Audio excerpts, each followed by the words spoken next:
नमस्कार, welcome to exam सार।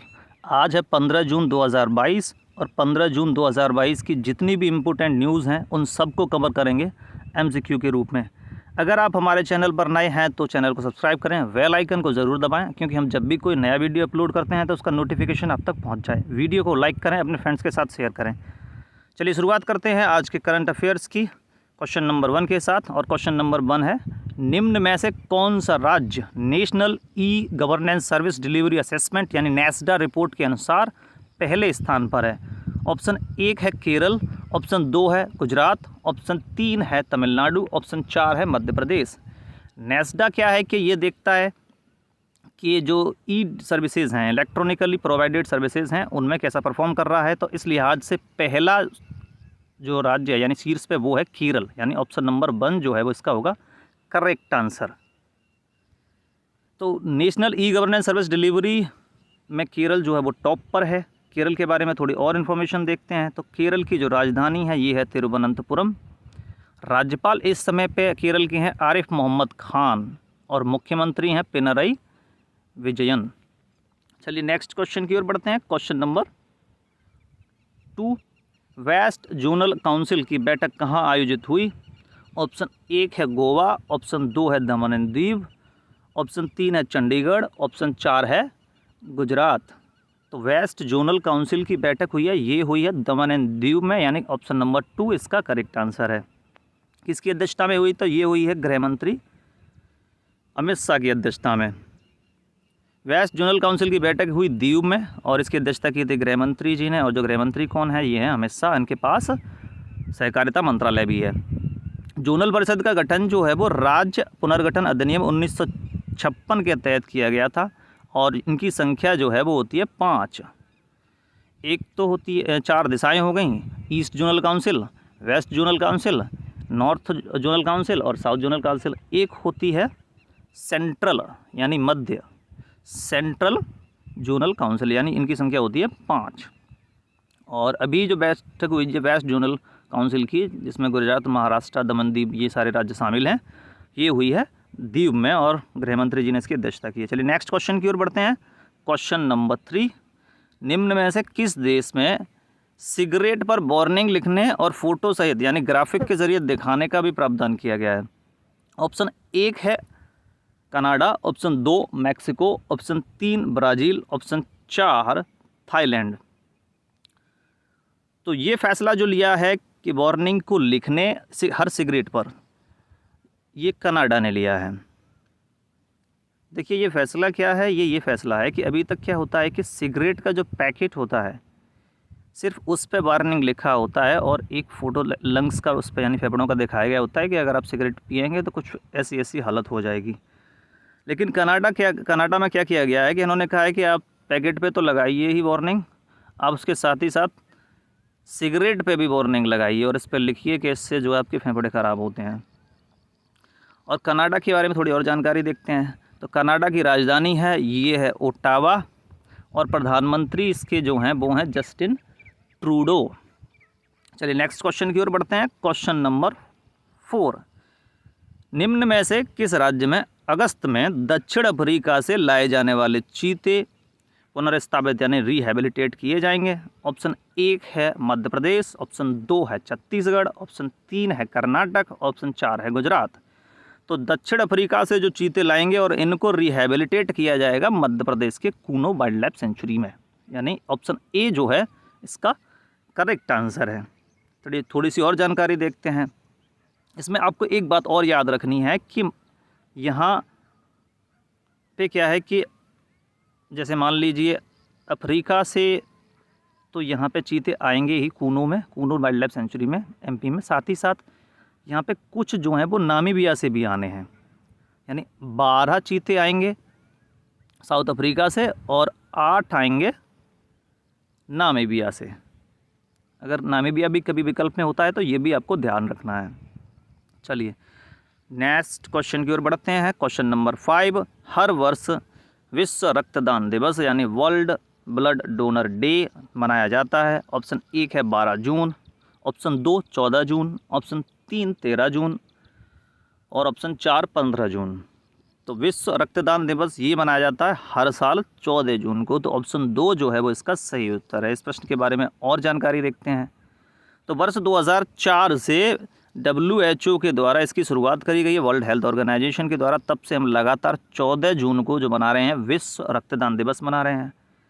इस बार की यानी 2022 की थीम थी रक्तदान करना एकजुटता का कार्य है और प्रयास में शामिल हों, यानी रक्तदान के प्रयास में शामिल हों और लोगों की जान बचाएं, जीवन बचाएं।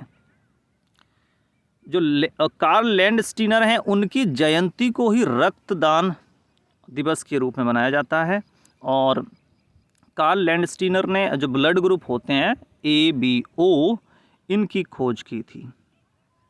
ठीक है, चलिए नेक्स्ट क्वेश्चन की ओर बढ़ते हैं। क्वेश्चन नंबर 6, निम्न में से कौन सा देश टूटे चावल का भारत का सबसे बड़ा इंपोर्टर आयातक देश बन गया है? ऑप्शन 1 है वियतनाम, ऑप्शन 2 है दक्षिण अफ्रीका, ऑप्शन 3 है चीन, ऑप्शन 4 है रूस। तो भारत से टूटे चावल का निर्यात करने वाला सबसे बड़ा आयातक ये बन गया है ऑप्शन नंबर 3 चीन। देखिए, इससे पहले जो ज़्यादा निर्यात है भारत से वो होता था अफ्रीकी देशों के लिए। अभी क्या है कि चीन ने उनको सरपास करते हुए उनसे ऊपर आ गया है। तो सबसे ज़्यादा आयात जो कर रहा है भारत से टूटे चावल का वो कर रहा है इस समय पे चीन। और कितना करता है? तो जितना आयात मतलब इंडिया जितना निर्यात कर रहा है उसका 7.5% तो अकेला जो है चीन ही इंडिया से आयात कर रहा है। चलिए नेक्स्ट क्वेश्चन की ओर बढ़ते हैं। क्वेश्चन नंबर 7, हाल ही में भारत के 74वें ग्रैंड मास्टर बने हैं। ऑप्शन 1 है भरत सुब्रमण्यम, ऑप्शन 2 है विश्वनाथन आनंद, ऑप्शन 3 है राहुल श्रीवास्तव, ऑप्शन 4 है इनमें से कोई नहीं। तो भारत के 74वें ग्रैंड मास्टर बने हैं, ये है ऑप्शन नंबर 3 राहुल श्रीवास्तव। तो ये 74वें ग्रैंड मास्टर बने हैं।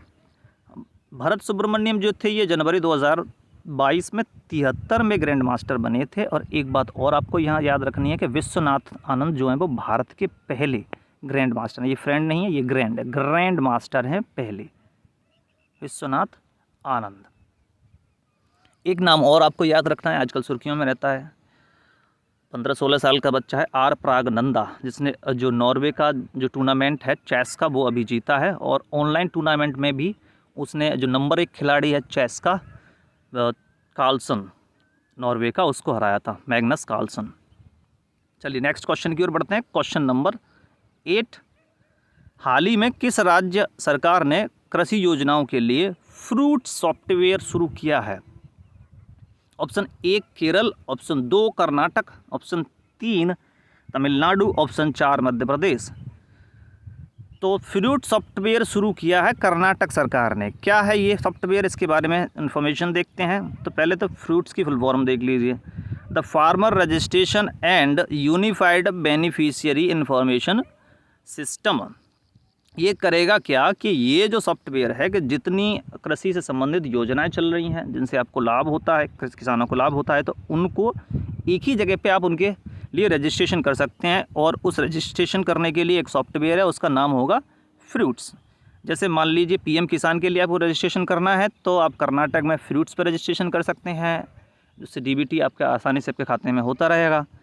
अगर आप किसी और कृषि से संबंधित योजना के लिए या फिर जो MSP होता है उसके लिए भी आप आवेदन करना चाहते हैं तो फ्रूट सॉफ्टवेयर से आप यहाँ पे एप्लीकेशन भर सकते हैं। ये एक सिंगल विंडो रजिस्ट्रेशन की सुविधा है, यानी कि सारी जो कृषि योजना है उनके बारे में यहीं से आप एप्लीकेशन भर सकते हैं। कर्नाटक के बारे में जानकारी देखें तो इस समय पर यहाँ के जो मुख्यमंत्री हैं ये हैं बसवराज बोम्मई और राज्यपाल हैं थावर चंद गहलोत। चलिए नेक्स्ट क्वेश्चन की ओर बढ़ते हैं। क्वेश्चन नंबर 9, हाल ही में इंडो कॉर्पेट नौसेना अभ्यास का आयोजन किन 2 देशों के मध्य हुआ? भारत और श्रीलंका के बीच में, भारत और इंडोनेशिया के बीच में, भारत और बांग्लादेश के बीच में, ऑप्शन 4 है भारत और म्यांमार के बीच में। तो इंडो कॉर्पेट ये हुआ है, नाम से ही दिख रहा होगा आपको, इंडिया और इंडोनेशिया। तो यानी ऑप्शन नंबर 2 जो है वो इसका होगा सही उत्तर। इसको याद करना भी बहुत आसान है। इंडिया और इंडोनेशिया कॉर्पेट इस नौसेना अभ्यास का नाम है।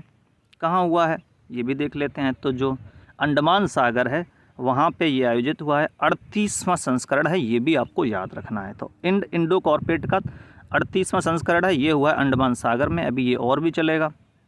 इसके बाद ये अंडमान सागर में तो हो रहा है, उसके बाद मलक्का जल संधि में भी होगा। चलिए नेक्स्ट क्वेश्चन की ओर बढ़ते हैं। क्वेश्चन नंबर 10, ये है आज का आखिरी सवाल। हाल ही में भारतीय रेलवे का कौन सा स्टेशन या terminal air conditioner luxury service वाला पहला रेलवे स्टेशन बना है? Option 1 Chhatrapati Shivaji terminal, option 2 M Visvesvaraya terminal, option 3 Prayagraj station, option 4 कि भाई इनमें से कोई नहीं है। तो भारतीय रेलवे का कौन सा स्टेशन है? तो ये स्टेशन है एम विश्वेश्वरैया टर्मिनल, बेंगलुरु कर्नाटक में। और ये भारत का पहला एसी टर्मिनल है, यानी एयर कंडीशनर टर्मिनल है। तो ये था आज का आखिरी सवाल। वीडियो अच्छा लगा हो तो वीडियो को लाइक करें, अपने फ्रेंड्स के साथ शेयर करें।